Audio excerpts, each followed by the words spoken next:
हिवाळी अधिवेशनाचा पहिला दिवस आहे आणि विरोधी पक्षनेते दोन्ही सभागृहाला नाही आहेत.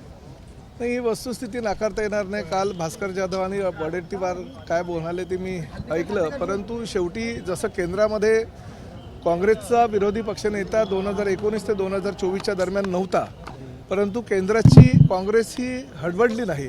त्यांनी मेहनत केली 5 वर्ष आणि 2024ला विरोधी पक्षनेता होईल अशा प्रकारचं त्यांनी संख्याबळ निर्माण केलं. तीच परिस्थिती ह्या महाराष्ट्रामध्ये आहे. महाविकास आघाडीने सुद्धा पुढल्या 4 वर्षामध्ये मेहनत करावी आणि आपला विरोधी पक्षनेता कसा काय 2029ला येईल यासाठी प्रयत्न करण्यापेक्षा जर त्यांनी आमच्यावर आरोप केले तर ते योग्य नव्हे. आज विरोधी पक्षनेता जरी नसेल तरी काय सभागृहाचं कामकाज चालत नाही का? तब्बल 58 सदस्य त्यांचे आहे आणि हे सुद्धा नाकारता येणार नाही.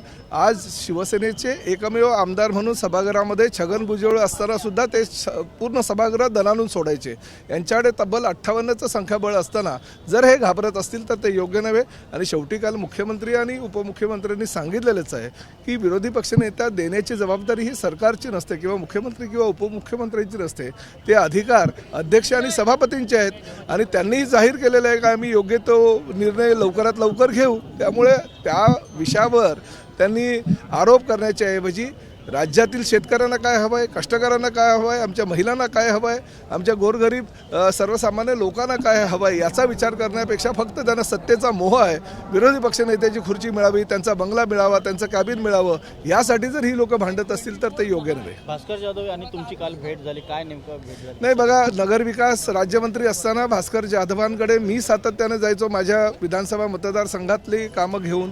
आणि शेवटी आमदार हा मंत्र्यांकडे जातच असतो. तो भले कुठल्या पक्षाचा आमदार आहे आणि कुठल्या पक्षाचा मंत्री हे बघत नाही.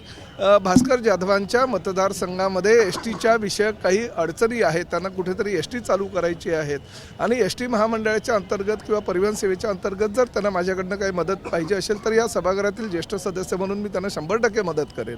परंतु त्याचा आणि ऑपरेशन टायगरचा हा ताळमेळ जर तुम्ही कुणी लावत असाल तर ते योग्य नाही. ऑपरेशन टायगर चालू आहे ही वस्तुस्थिती आहे, पण त्याचा आणि भास्कर जाधवांचा आणि माझ्या भेटीचा काही अर्थ लावू नये. लवकरच पक्ष प्रवेश करतील अशी काय शक्यता नाही, मला त्याबद्दल काय माहिती नाही. विभागानं 2 एकर सायांची जमीन ही विश्व हिंदू परिषदेला दिली. त्यामुळे विरोधक असं म्हणतात की एकनाथ शिंदे यांनी भाजपच्या कशावर नाही बघा, क्रीडापटू असू द्या, ह्या राज्यातील काही वैद्यकीय महाविद्यालय असू द्या, ह्या राज्यातील काही चांगली महाविद्यालय असू द्या, शैक्षणिक संस्था असू द्या, पत्रकारांची संघ असू द्या, आता ह्याच नगर विकास विभागानं ह्याच महसूल विभागानं पुण्यातील पत्रकारांना सुद्धा जमीन दिली. म्हणून त्याचा आणि पत्रकारांचा आणि राजकीय नेत्यांचा संबंध लावणं योग्य नव्हे.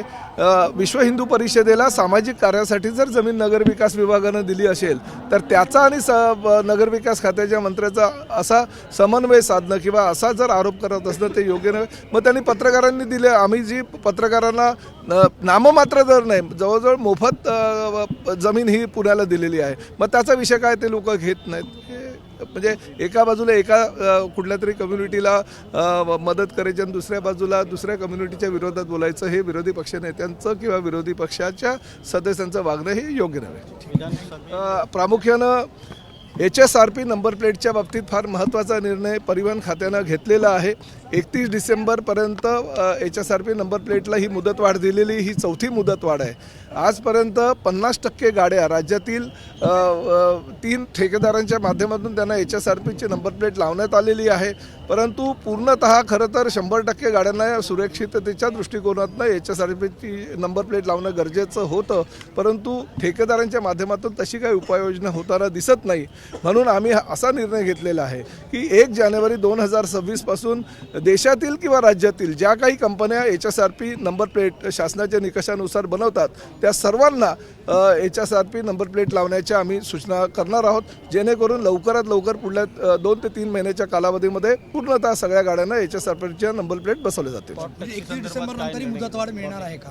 31 डिसेंबर नंतर सुद्धा मुदतवाढ आता मिळणार नाही, 4थी मुदतवाढ आहे. शेवटी ठेकेदारांना जर काही आम्ही मुदत दिली असेल तर त्या मुदतीमध्ये त्यांनी काम करणं गरजेचं आहे. त्यामुळे आता मुदतवाढ न देता आम्ही खुल्या बाजारामध्ये नंबर प्लेट प्रत्येक म्हणजे शासकीय जो निकष आहे त्या निकषाच्या आधारे बसणाऱ्या प्रत्येक कंपनीला ती नंबर प्लेट लावण्याची परवानगी आम्ही 1 जानेवारीपासून देणार आहोत. रॅपिडो संदर्भात आणखीन एक गुन्हा दाखल झालाय मुंबईत आंबोली पोलीस रॅपिडो पूर्वी माझ्यावर आरोप व्हायचे की प्रताप सरनाईकांचा कुठला तरी ते गोविंदाच्या कार्यक्रमाला रॅपिडो हा स्पॉन्सर आहे, प्रताप सरनाईकांच्या आणि रॅपिडोचे काही लागे बांधे त्यांनी स्पॉन्सरशिप घेतलेली आहे. आता विरोधकांनाही कळेल, ज्या रॅपिडोनं शासनाची पायमल्ली केली, शासनाचे जे निकष आहे ते निकषाच्या आधारे कुठलीही त्यांनी बाईक टॅक्सी चालवलेली नाही, किंबहुना ई बाईक त्यांनी चालवणं अपेक्षित असताना किंवा टेम्पररी